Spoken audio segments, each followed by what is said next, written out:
Welcome back for another yummy update, friends. We are continuing through February.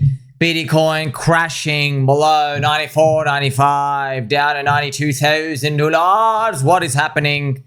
It's the same thing over and over again, isn't it? We know where we are, friends. Remember, altcoins and everything, they're tough. They are tough.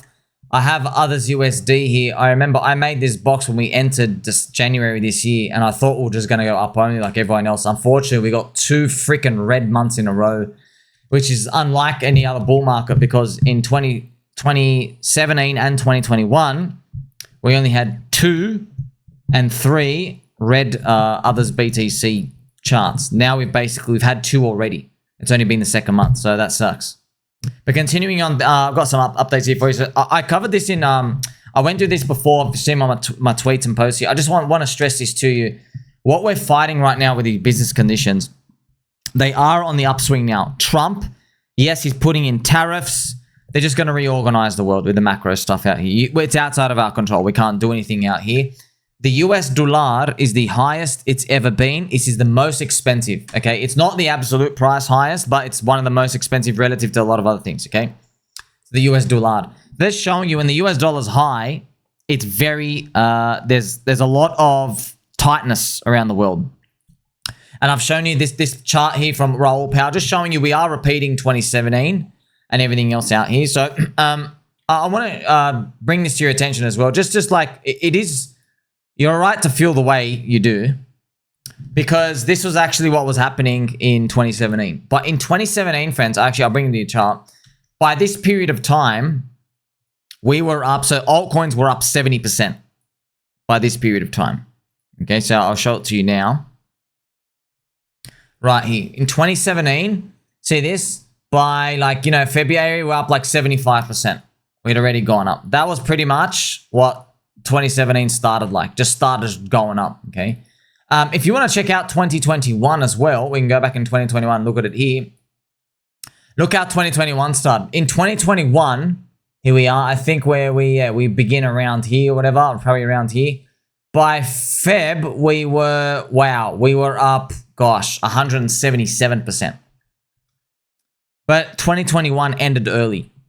Okay, so you can't, but here's the thing, okay, in one, you're up 75%, in another one, you're already up 2.7x on the altcoins, right, others index, by this period of March. In our 2025, look at this absolute dog shit scam, we are down 30%. In fact, we hit 35%. That's sad, man. So yeah, in one of them, 2 of them, they were always good. In every single cycle, they were good. Especially even 2013. Yeah, it's just this one. Yeah, this time is different if you want to look at it like that.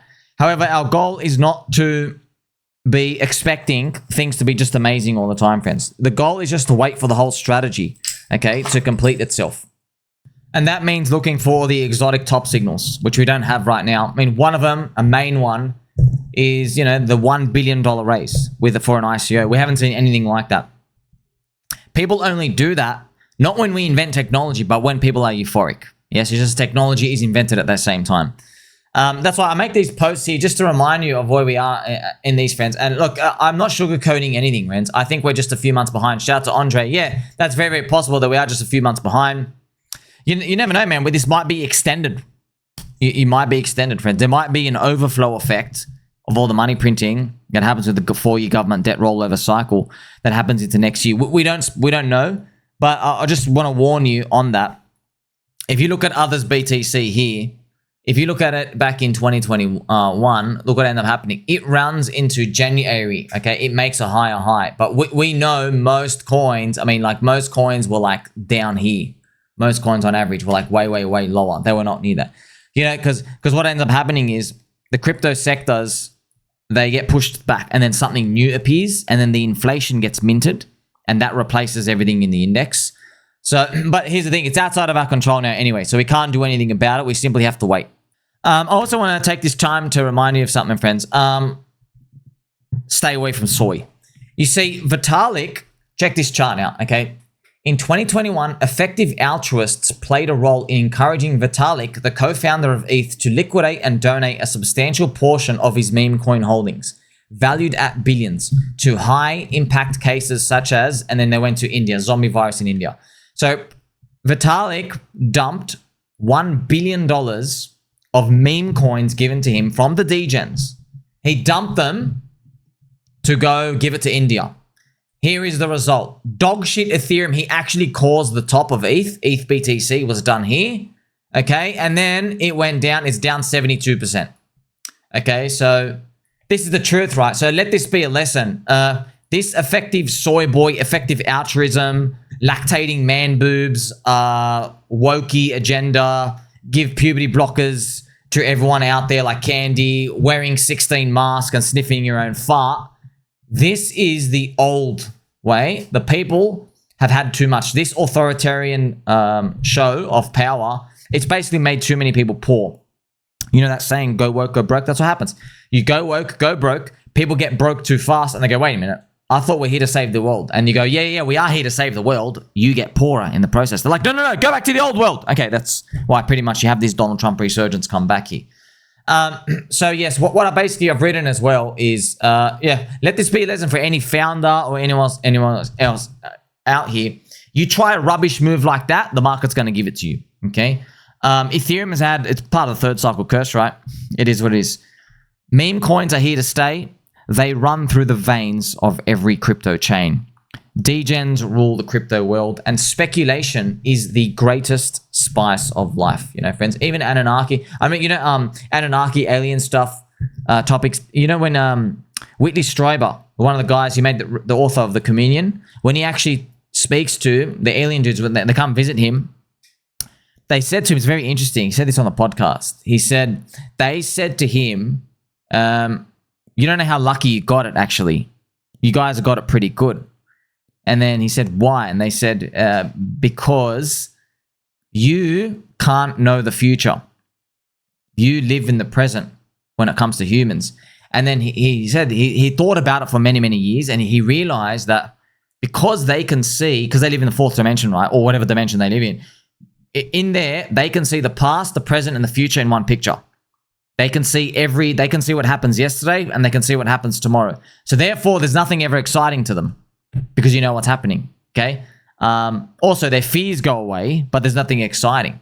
So it's nothing like, it's kind of bland. I've been thinking about it actually for a while, friends. I've been thinking about it every single day. It's so interesting. I've never heard someone with that perspective out here to share something like that. Because we think we're like bound by, we think, oh, it's bad here and there's like a lot of trash happening. But no, this is, and then this ties into speculation, okay? That's why humans, we all speculate. We try to figure out stuff out until we can get the technology to move on. So yeah, that was something very interesting I thought about. Speculation, friends, it runs through crypto veins, people. It literally is the lifeblood.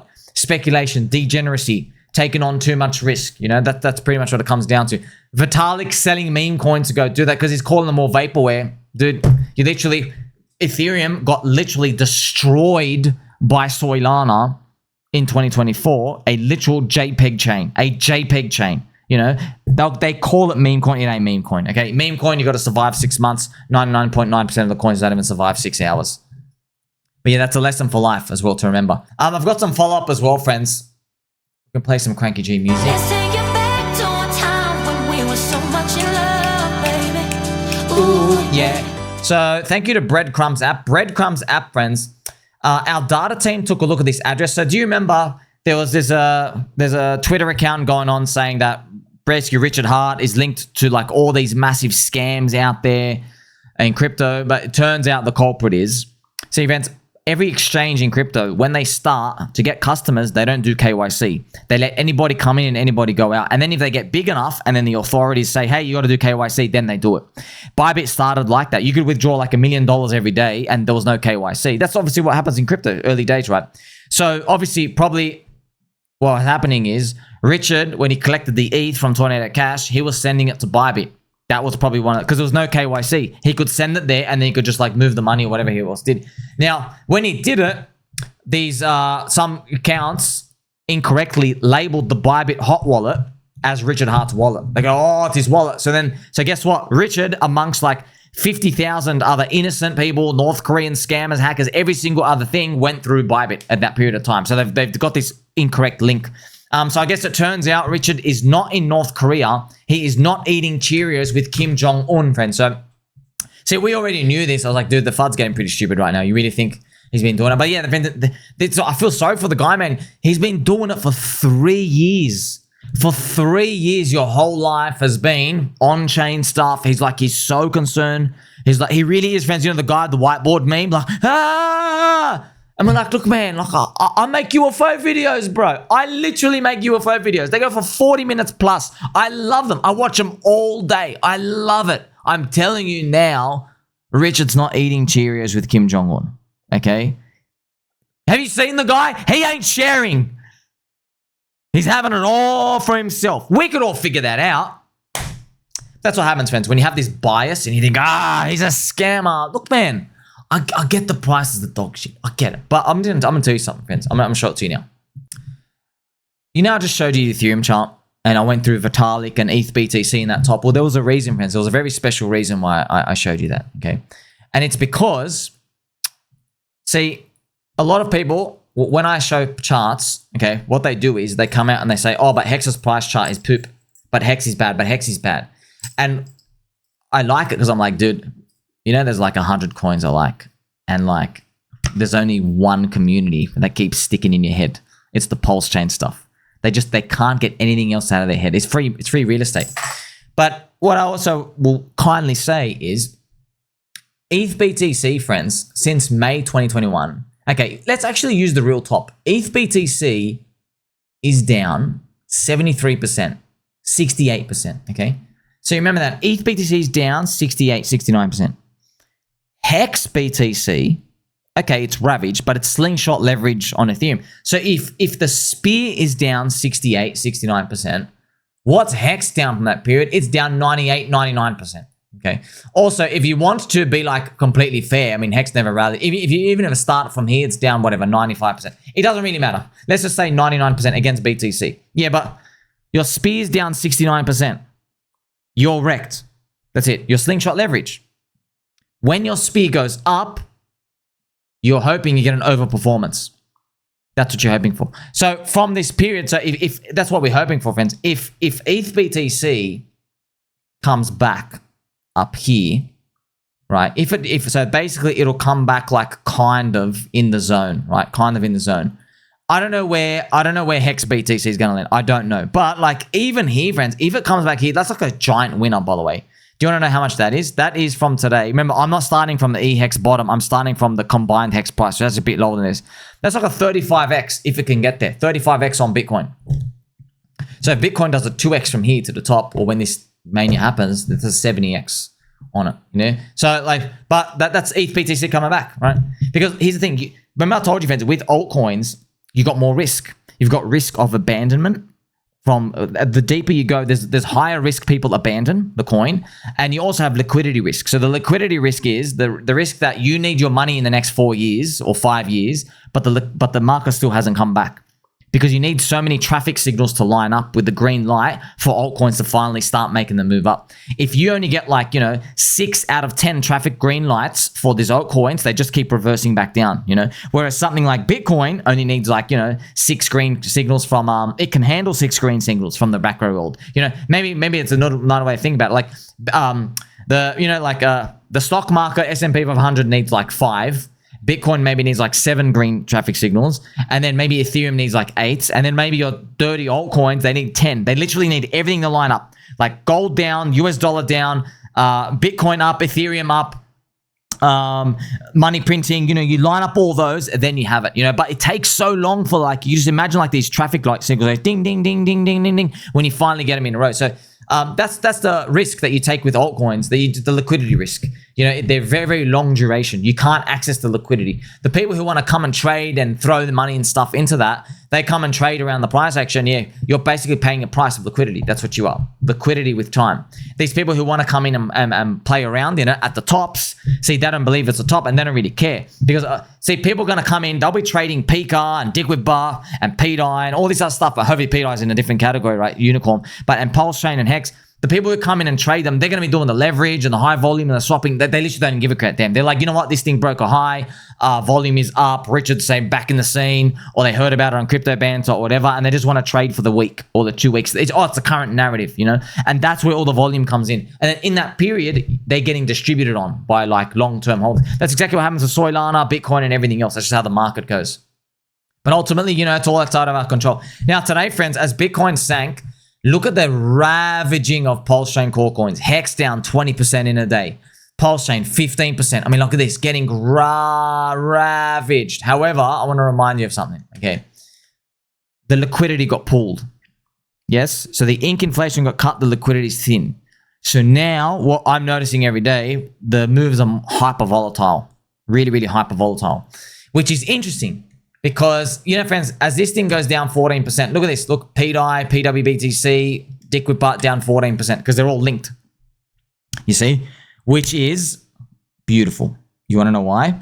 Because if Pulse is thin, when it goes up, if Pulse itself does a 20x, yeah, my gosh, that means the altcoins or the altcoin ecosystems, man, they can do like 50, 100x. They can have some big whoppers. You know, but I know it looks rough right now. But look, Ethereum's 2,500.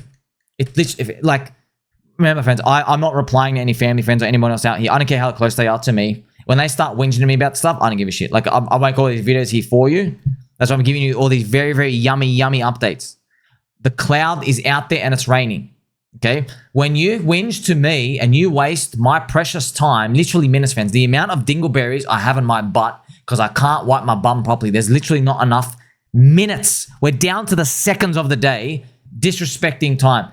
You are literally walking outside. You are seeing the cloud. It's thunderstorming. You can hear the pitter-patter. In fact, you're stepping on a puddle of water and then you're yelling at the cloud going, you're raining, you're raining, you're raining. Yes. It's raining. Stop yelling. Do something else with your time. Okay. Eventually it'll stop raining. I don't know when. Okay. It's another way of saying when moon. I don't know when. Okay. But I'm going to still catch you with a Pokeball every single day. Like, subscribe, bell button, all. Catch you soon.